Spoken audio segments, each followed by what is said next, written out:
All right, guys, so welcome to Millennial Motive. This is the first episode of my podcast. I mean, this is something I've always wanted to do for a very long time. I was always told that we should be doing it. Me and my boy Kyle, we've been talking about it for quite a while, right, Kyle? Yeah, we have.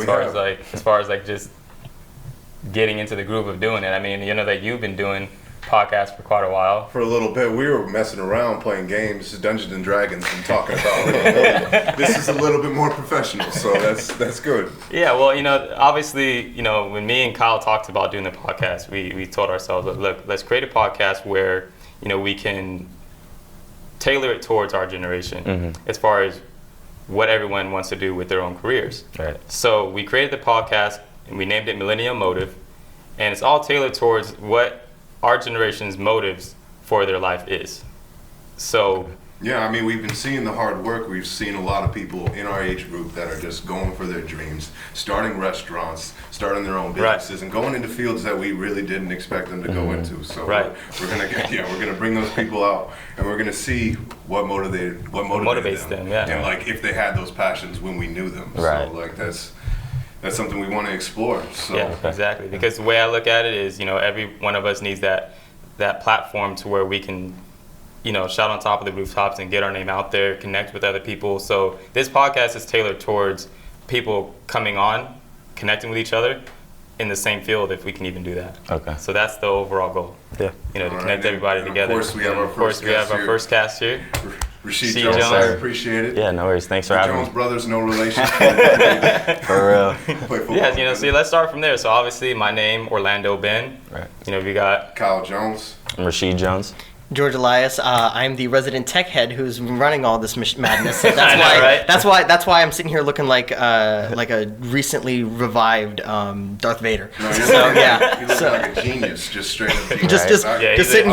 Just sitting here messing with the levels and everything. But it's an honor to start this podcast. It was funny because we were talking about this before recording, but.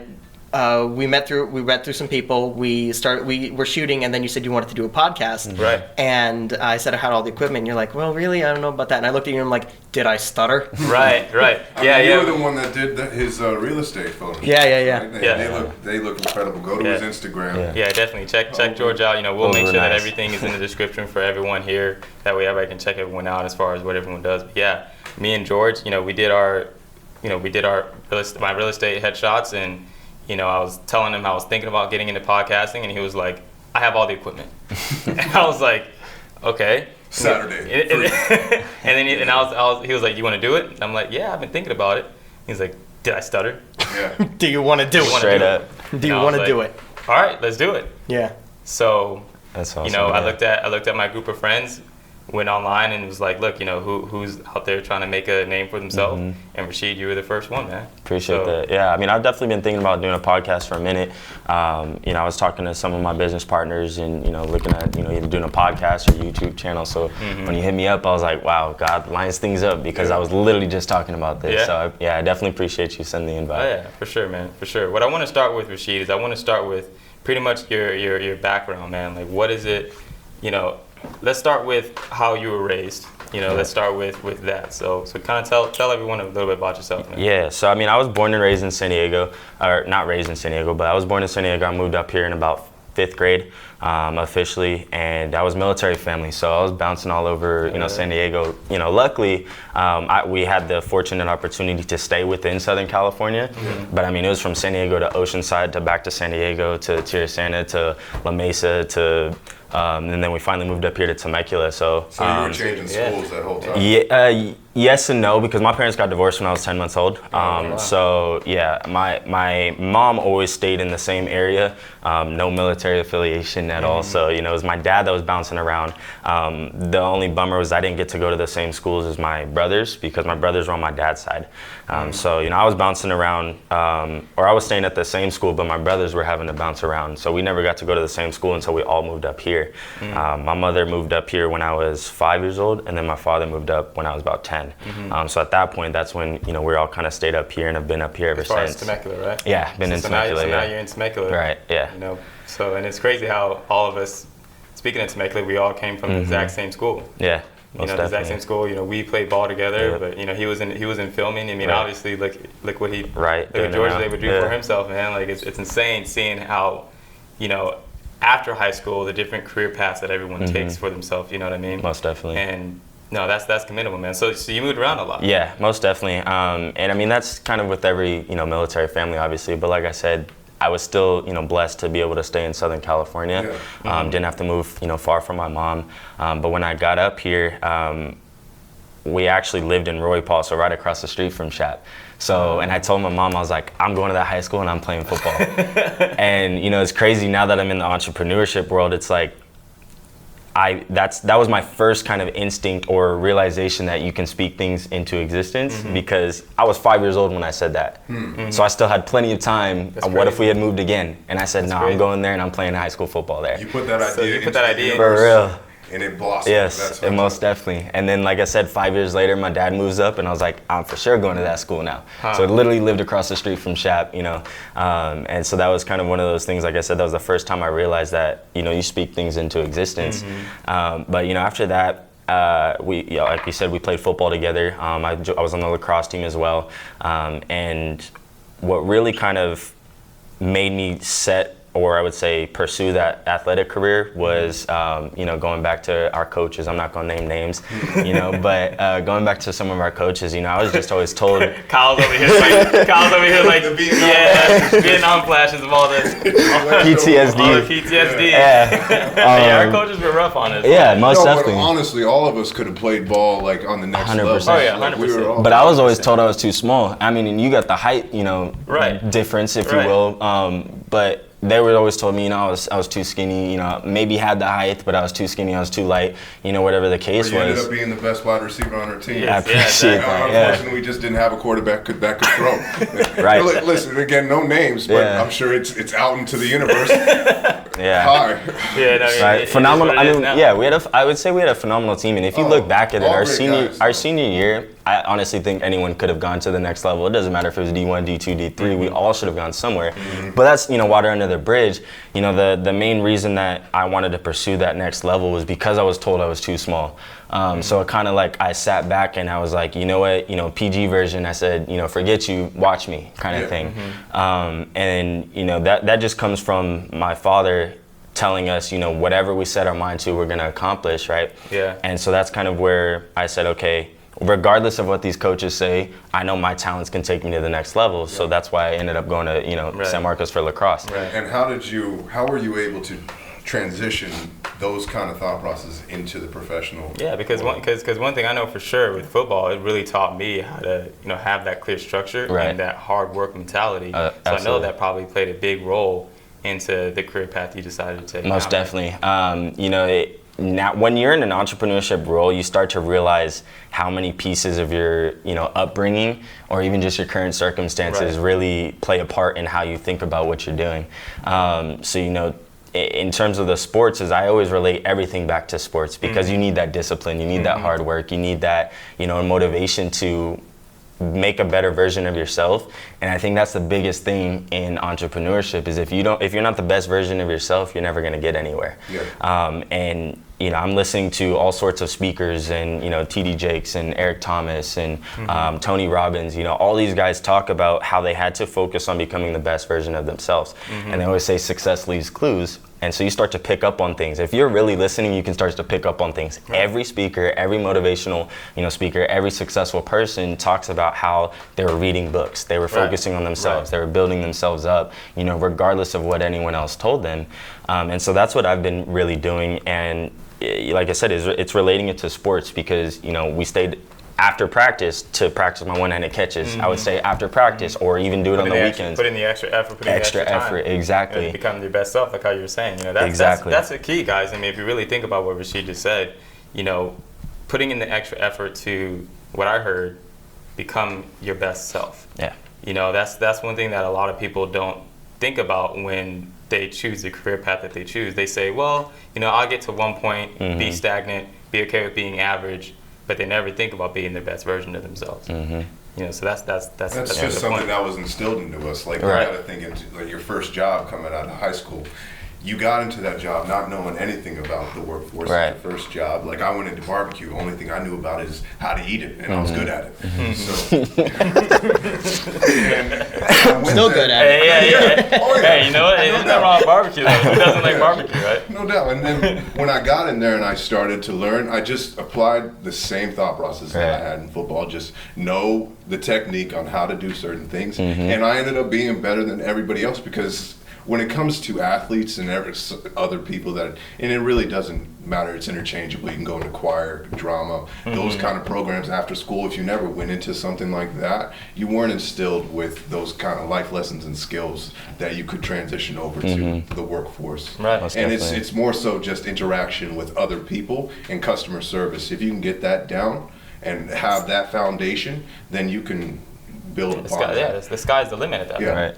And I think something that you just said, with somebody getting into the workforce and then being stagnant, I think another thing that plays into our lives as athletes is, let's take me, for example, as a receiver. Once I got really good at catching the ball, then I started doing one hands. Then I started doing toe touches. Then I wanted to take my game to the next level. So you try to, as a natural athlete or a natural competitor, you always want to take it to the next level. And if you apply that to the workforce, that's when the entrepreneurship is right for you. But if you're okay with being average, if you're okay with being stagnant, that's not a bad thing per se.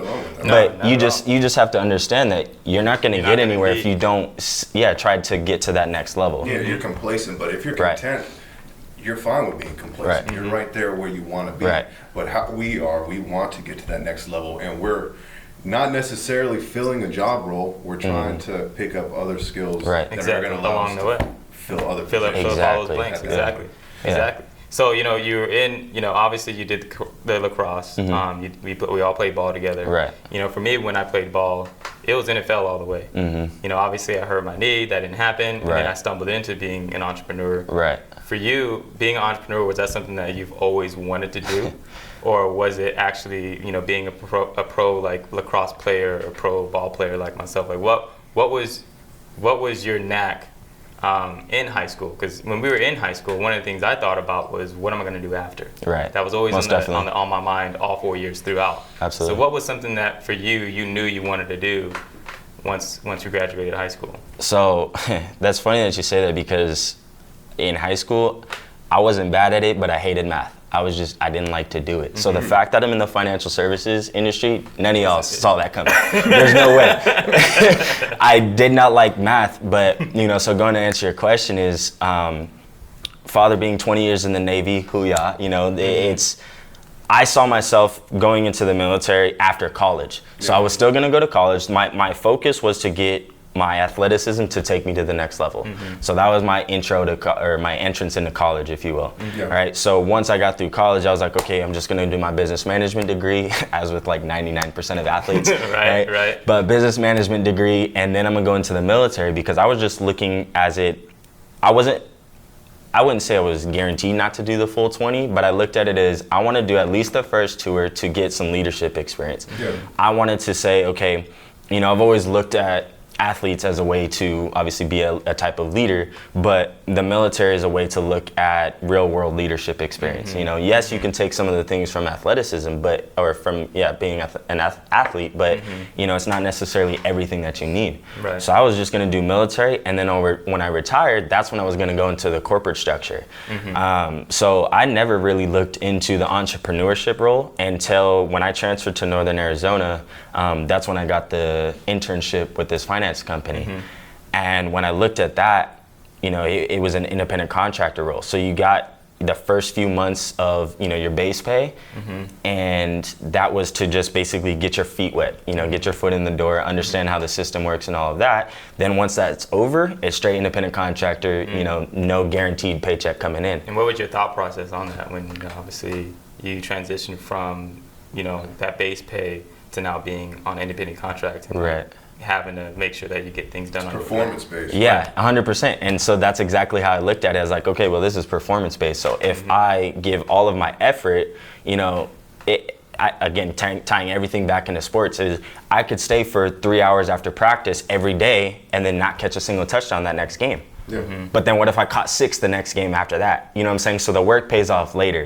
And so I took that same mindset and I say, okay, I might work 60 hours this week and not get paid a single dime, but then that next week might be the week I get paid $5,000 in a day. You never know. And so that's exactly the mindset that I had to switch over is, yes, it's scary not being in, you know, a guaranteed paycheck, but something that, you know, my VP told me is if it's guaranteed, there's limitations. If it's, if it's guaranteed, there's limitations. That's a good one. Repeat that. If it's guaranteed, there's limitations. If it's an opportunity, it's endless possibilities. That's exactly how I look at the workforce. Is if I'm getting a guaranteed paycheck, I'm limited at that $50,000 a year, that $60,000 a year, that $100,000 a year. So why not go to someone who my VP has made $44,000 a month? Because she was an ex-police officer making $60,000 a year. So she almost made her whole salary in a month than she did in a year as a police officer. Wow. So I look at it at that is if I'm performance-based, all I got to do is perform. That's nothing new. Right. So on that note, why don't you go ahead and tell the listeners and the viewers as well what it is that you currently do. Yeah, so going back into the, you know, like I said, the financial services, never would have thought I was, you know, going to be here. But what happened was with that internship that I got, that's when I kind of took a real look into the investment world. So it's a holistic financial services firm. You know, we do anything from the insurance to investments to auto and home solutions. We actually just finalized a contract with Quicken Loans, so we're going to be doing mortgage lending. Nice. So yeah, you can me up for that too. But yeah, when we were talking about it and sitting down, so you're able to kind of mend something there. Yeah, absolutely. You talked about where you. Yeah, absolutely. And it's essentially, if you look at, you know, the Amazon, right? You can go to Amazon, get anything you want. That's kind of what my company does, is we provide anything that touches money, we can help you with. Yeah. Right. You see a need, you fill a need. Exactly. And as far as the conversations that you're having, what kind of connections and where are you seeing a need more so than all the other fields right now, you think? Go ahead and ask that question again. So as far as what you do, it handles a lot of different avenues, right? A lot of different insurance. Right. And when you're talking to somebody, where is the need more so? Like, where is there? Okay. For what you guys do, for what you guys do, stuff like you know that. what I mean? So what's the craziest part, and that, again, I would have never known this if I didn't step into this world, is that, I mean, I'm sure all you guys would agree that financial education wasn't properly taught in schools. Oh, no. Not at all. Absolutely not. It was terrible. It was always, at least for me, because I went to a charter school, actually not too far from where we are right now. Okay. They lumped it in with basic economics, and they never taught financial planning. They never taught, and it was actually funny because I got into an argument with the professor. I'm like, but what if someone wants to make more than this? If the incentives in this, if the incentives are by the laws and by the tax codes and by everything to be an entrepreneur, why not take advantage of that? And then she said, well, because some people are afraid of risk. Nothing is guaranteed. Look at what happened when GM went under. Everyone said when GM goes under, so does the country. Well, GM started paying in IOUs, and then they went under, and they lost out all of Detroit. Right. All of like Motor City became a skeleton after that. Right. So it's like, so that mentality, going back to what you said of if it's a guarantee, it's limitation. If it's guarantee, it's limitation. You can definitely see that in people who want to be complacent. Right. Right. Most definitely. Right. Yeah. And so exactly that is going off of that is. There's no financial education, right? No one's taught how to buy a house. No one's taught how to do taxes. No one's taught how to invest, how to buy insurance, because so the biggest two needs, which is basically, you know, the two areas that I attack the most, or not, I don't want to use the word attack, but, you know, focus on the most is the insurance and the investment. He uses the word attack, guys, because in the world of sales, you know, it's all about your numbers. Right. You know, it's all about how much you can fill that pipeline and stuff like that. So that's one of the things that I realized when it comes to people that aren't in the world of sales in order to make money. The word attack is used more so in a positive way, absolutely. You know, because it's like, look, this is what I have to go after in order to make a living. You know, I have to attack this with all my might, all my strength, and all that stuff. It's the opportunity. Exactly. That's so go ahead. Sorry, no worries. Do a side note. Yeah, that's a good way to clear it up, right? But yeah, so those two areas that I focus on the most has got to be insurance and investments. Because let me ask you this: if there's, let's say you got a family, right, a husband and a wife, let's say they got a couple kids. if the husband passes away, gets in an accident on the way home, where's the rest of that money going to come from? Right? Because they just lost out on that whole paycheck. So if the bills are $7,000 and the family's making $7,000 a month, that's a family that's living paycheck to paycheck, which is 78% of America right now. The baby boomers. Exactly, Baby boomers for sure. exactly. So if almost 80% of Americans living paycheck to paycheck and one set of income disappears, where's the rest of that money coming from? What people don't understand is that that's what the insurance is for. The insurance is for, and if God forbid something happens to you, that money is supposed to replace it. Because, I mean, unless someone out there is gonna live forever, I'd like to meet you. But it's not a matter. Meet someone that said, "Oh, I've lived 1,000+ years." Right. You know? It's not a matter of if we're gonna die. It's a matter of when. So if we don't know when, we all know our birthday, but we don't know the end date. So if we don't know the end date, why don't you want to have that insurance in place just in case something happens to you? We've got phone insurance, we've got car insurance, we've got laptop insurance, we've got homeowners. Why do we have all these sorts of insurances? But I'm pretty sure that no one would value their life less than the house, less than the car, less than the phone. Wow, that's a good point that you're bringing up. Is closing in 30 minutes. Good to know. Good to know. Good to know. Good to know. No worries. Yeah, we'll be ready in 15 didn't know minutes. I We had get to it. We get it. We'll be ready in 15. Thank you very much. Didn't know I had a PA system in my house. I know, right? No, you back to what you were saying though, Rashid, that's a hell of a point, man. I mean, we put insurance on our phones, we put insurance on our laptops, our homes, our cars. But why wouldn't you want to insure your own life? That's a good point that he's making. You know, why wouldn't you want to insure your own life so that way Well, it's you just can leave? priorities. No one's really thinking about it. They see their car, they have to drive to work. Yeah. And But here's cell also- phone, they have to talk sorry. on that every day. Here's also the biggest part is that people don't, I don't like talking about death. I don't like going to the kitchen table and saying, hey, let's talk about if you pass away. That's a very morbid conversation. I don't want to have that. Sounds like you're trying to take advantage of someone. go. It's like, hey, what are Exactly. you going to leave me, you know? Exactly. Your husband's And- gonna die. Right. Exactly. I don't want to have that conversation. But I would rather have that conversation up front than for someone to call me and be like, hey, my husband just passed away. We need $30,000 for just the funeral services. Oh yeah. Like my VP just had a client that and this was with insurance. They didn't get enough insurance, unfortunately. But my VP's client passed away. They had a $30,000 policy. The funeral, the mortuary, took $18,000. Oh wow. How they gonna pay the house off? How they gonna pay for the kids? How they gonna? That's $12,000, really? You can't live off of 12,000. And when you're in that like funeral mindset, you're grieving over the loss of a loved one. You can't. You're not in that financial. Am I going to get the $2,000 casket or the $2,500 casket? Exactly. You want the best for your family. So here's how I kind of say it to my clients: is look, I cannot take away the emotional impact of what's going to happen if someone passes away, but let me help take care of the financial impact. Because if an average funeral costs $25,000 this month, your job insurance is not going to take care of it because they're probably not going to pay for it unless you passed away on the job. Most people are underinsured, meaning they don't have enough, like that 30,000, 18,000 went straight to the mortuary.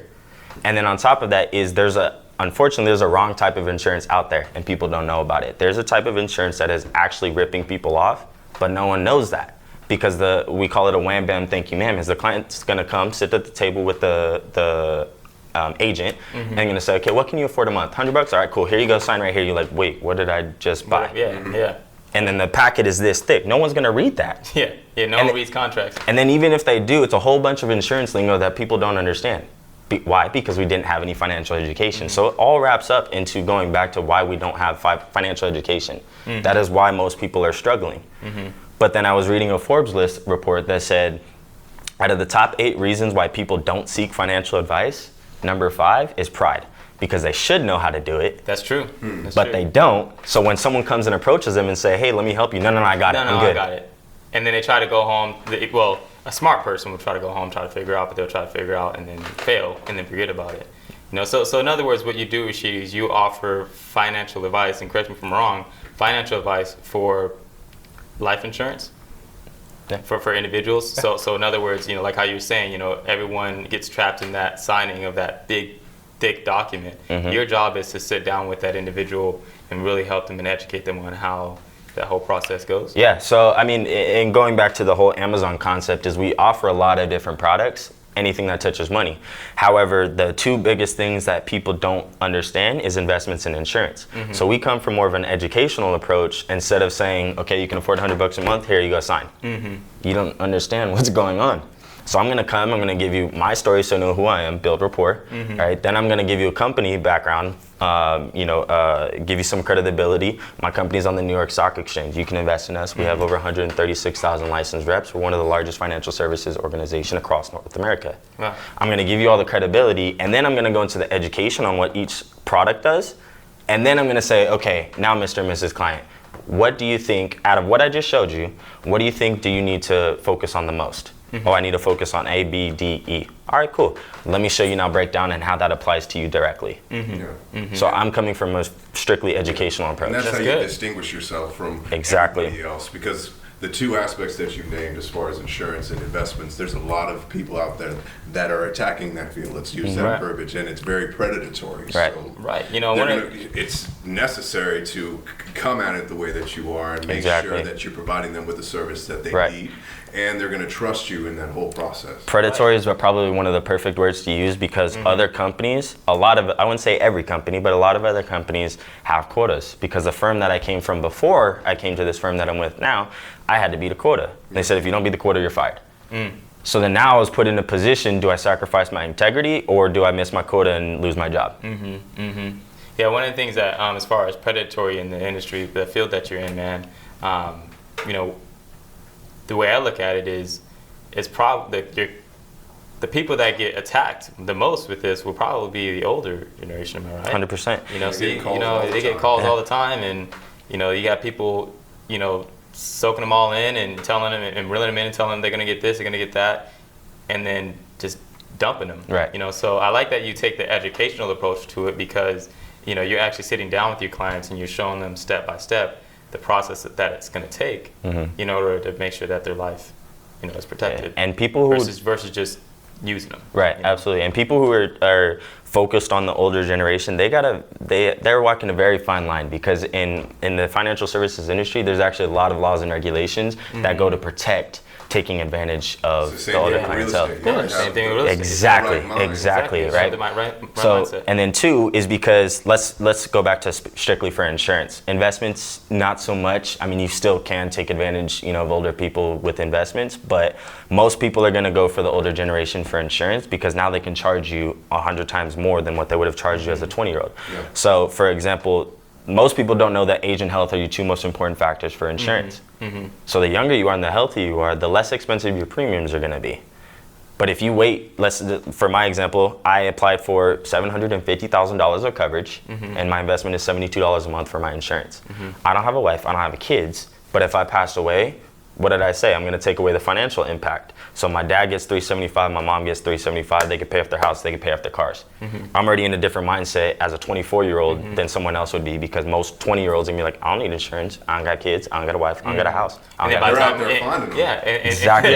And when you know, by the time they get to that point, it's already too late. Exactly, because right now my investment is $72 a month. But if I wait 10 years, let's say I have a wife, kid, house, whatever, my investment would now be over $180 a month. So do you want to pay 72 or do you want to pay 180? So in other words, it kind of does, that's actually pretty smart, man, because in other words, it's saying, look, just like how we've been taught from the older generation, you know, start now or it'll be too late. You know, we've all been told that before. You know, start while you're young and all that, right? That's why we're all entrepreneurs.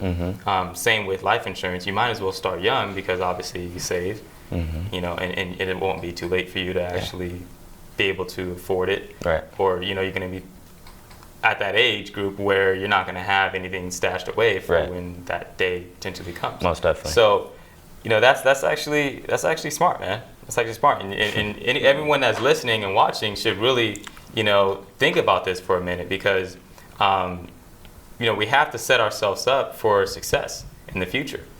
You know, it seems like high school was yesterday. Yeah.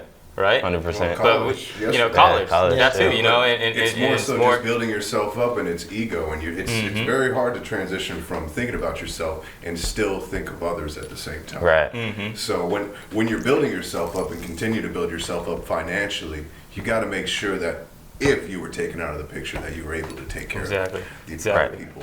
Exactly. And you have to have that motive Yeah. No pun intended. No pun But you have to intended. have Pun that intended. motive Oh, no, Pun great. intended. for yourself Fantastic. to actually go forth and do the work now, so that way you can reap the benefits later. Right. And that's one of the things that I like about being a young entrepreneur in our generation as millennials. What motivates us and what is our motive to actually grow currently and use our youth to our advantage, because later on we won't have enough time. You know, we see people that are in their 40s and up scrummaging to try to make things happen. Right. And the good thing about being young entrepreneurs, everyone out there that's a young entrepreneur, they see that. And how do you grasp it? Right. And in one of those ways is obviously what you do. You know, so what you do is very important. You know, set yourself up now. Right. So that way, you know, 10, 20, 30, 40 plus years from now, you know, it's out of sight, out of mind. Right. So your motive would be family at the end of the day. Right. Yeah. Exactly. Yeah, and actually, you know, I'll talk a little bit about my motive because I actually just rediscovered it. I think that's one thing that a lot of people don't understand too, is you might have one motive when you start, but then as you get older, a little bit more mature, something might change. You're like, wow, my perspective has to shift. That's the biggest thing, is when you understand that you need a perspective shift, that's when a whole bunch of doors open up. So for me, at first, I was like, okay, I'm gonna set up my future family, my future wife, my future kids, my future house, my future this. I kept going, my future, my future, my future. Obviously, yes, I'm focused on the future, but I don't know when that's gonna be. So that's also kind of hard to think about things that are intangible, because I don't know when the house is gonna come. I don't know when the wife is gonna come, when the kids are gonna come. So I'm just speaking on myself. Someone else might be able to you know, use that as a motive. But for me personally, I realized that that's not a strong enough motive for me. I can use that maybe on the back burner, I guess, put it on the back burner, but that is a motive that's still in me, but just not as surface Tangible. as tangible. Tangible. You don't see it yet. Right. Obviously, you can imagine it and you hope for it, but on the Right. days that it's just a struggle, it's on the days that it's those people are turning you down left and right, Right. you're making those calls, and they're just Exactly. turning you off. And so to add to that, one of the questions that I'm going to start asking everyone that I bring onto this show, the podcast, is, as a millennial, what is your motive? Right. So that's going to be my next question to you, Rashid. You know, to kind of, you know, wrap everything out in the ball. Now that everybody knows what your background is, what is it that you do? Now, what is your motive? Right. On a So day-to-day exactly. basis? So that's what I was, you know, kind of leading into, is I had that perspective shift, and I understood that that was a good motive, but not good enough for right now. Yeah. So my motive now is, and then, like I said, just recently rediscovered, was on Father's Day. I was at church with my pops, you know, family, and, you know, the pastor was talking about how not everyone looks at Father's Day the same way. And at first I was like, well, what you mean? And he's like, Like mothers? well, no, not No, I'm just joking, Dave. yeah, sure, like mothers, right? So, but what he meant by that was, someone's father could have passed away recently. Someone's father could be sick. Someone's father might not have been there their whole life. Might have left recently, might have left when they were a baby. So everyone's gonna have a different perspective on what Father's Day is about. And that was the first time in a long time that I've seen my pops break down. And he was hurting because On Father's Day? on Father's Day at church, At church, right. because it hit him, because my grandfather was not in my father's life. And now he's got pancreatic cancer and doesn't know, you know, what's gonna happen. So that was the first time in a long time that I've seen my pops break down. Breakdown. And so right there it clicked. I was like, that's my motive. Because my father didn't have his father in life. He did his damn best to make sure that he was in mine and my brother's lives. So I said, this is gonna be for him then. I need to do this now. And that's the biggest thing, is most entrepreneurs, especially young entrepreneurs, think they got their whole life. Right. I need to get this done now, because we're talking about, we don't know when we're gonna pass away. It's a morbid conversation, but I don't know when my father's gonna pass away.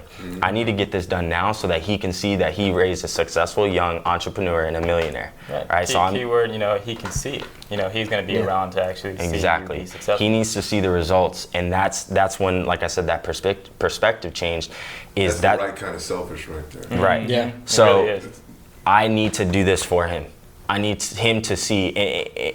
Obviously, yes, going back to the athletes, it's internal motivation, but that is one of the biggest things. And like I said, that hit me the hardest, is when I saw him break down. I was like, he needs to know that he did his very best to raise, you know, my brothers and myself to the best of his capabilities. Right? He instilled great values into us, and honestly, you want to see those values that he instilled in you. He wants to see them come to fruition. You want to allow him to see it come into fruition. Yeah, and so that, like I said, that was probably the biggest thing that's hit me recently, because it still kind of hurts, talking about it, and so. That's when, going back to when you get the no's, or you get the phone calls, the bad phone calls, the terrible clients, whatever the case is, I have to think about that. Because if I start thinking about myself, it's really easy to talk yourself out of something. Exactly. Oh, yeah. Yeah, it is. It's very easy to talk yourself out of something. So if you don't, I'm trying to think who said it, but so it's not me, but something I was reading, he said, if your why doesn't make you cry, it's not powerful enough. Simon Sinek. What was it? Simon Sinek. I know exactly who you're talking about. There you go. That's Simon Sinek. That's If your why doesn't make you cry, I was it's like, not Simon powerful. Says. What? Yeah. Simon Sinek. No, Simon Sinek. He's this. He's this guy who had a TED talk about. There you go. Yeah, like 2009 or 10ish. Okay. He was talking about like Apple. That's Yeah. exactly what you're Yeah. saying. So I actually have a question for you in regards to this. We've got like 5 minutes before the PA system's gonna yell at us again. Yeah. But you were talking about you're talking about that like tangibility Right. of being. The library. There What? it goes. So we'll make it quick, and then we gotta.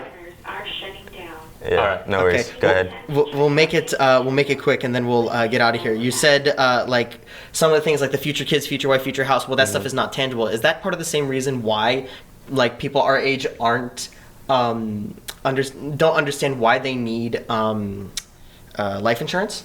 100%. It's not tangible. And even older generations, it's okay. So I would say for the older generations, it's probably because they don't want to talk about it. They don't understand the importance of it. But that's going back to financial education. The younger generation, everyone. I wouldn't say everyone because I'm not going to put everyone in the same category, but most people that I've talked to in the younger generation are saying, I don't need it now because I don't have kids, I don't have a house, I don't have this, I don't have that. So why do I need it now if I don't have any of those things? Because that's primarily what the insurance is supposed to cover. So yes, it all is about the tangibility, at least for the younger generation, is they don't see the importance of it because there's nothing in front of them that they need to protect. But again, that's why I'm using it now, because it's going to go to my parents. Right. So my parents aren't in a financially stable position to take care of a $25,000 funeral. And then we're also young. Odds are we're not going to pass away or fall asleep and not wake up. It's going to be a car accident, some sort of accident. God What if forbid, we're in a coma for days and we rack up $100,000 in medical bills? Fall off the side of a mountain and bust your leg. That's for episode 2. That's for Right? episode 2. But it literally could be anything that could rack up the medical bills in a heartbeat. So why not be as prepared as possible? Because I'd rather have it and not need it than to need it and not have it. Yeah. Right. That's good. Well, I mean, definitely, I think that, all of us, listeners included, and people watching, obviously, we've learned a lot as far as what, we should be doing for our lives. And your motivation for what you're doing and the motive for what you're doing, Rashid, is honorable, man. Appreciate it. Seriously. And if there's anything that you need to plug or want to plug right now, now's the Now's the time. Obviously, we're running low on time. I know Yeah. the listeners and the viewers are seeing and hearing that. But yeah, so if you want, go ahead and plug yourself as far as your social media. That way, people can find you and Yeah, I just really use Instagram right now, so my Instagram name is millionaire_mindset11. I only use the Instagram, so you can follow on that. I post, quotes, inspirational things, motivational quotes, stuff like that, and then I'll, touch on a few of investment concepts and insurance concepts, stuff like that. So, millionaire_mindset11. And that's how people reach out to you. Yeah, absolutely. I've got my contact info on there. You can DM me, or my business phone number's on there as well. Cool. Sounds Appreciate good. it. And what I'll do, on behalf of you, Rashid, and everyone else that's here, and today, I'm definitely going to make sure that everything is in the video description and the audio description below, so that way they can check us all out and obviously get in touch with you. Absolutely. Because it's a very important subject that our generation definitely has to. Think about. Yeah, for sure. I mean, and that's one of the biggest things I love about my company is if you need extra income or even just want to learn, about what we do, I can sit down with you one-on-one, teach you how to make some extra income, or teach you just about the financial education in general. So I love it's kind of like a two-pronged business. I've got my clients, but then I've also got people that I can train on the same concept. So Right on. All right. Well, that wraps it up, you guys. Thank you for being on the podcast. Thank you for being a part of Millennial Motive. Yeah, absolutely. Until next time. Yeah, thanks for having me.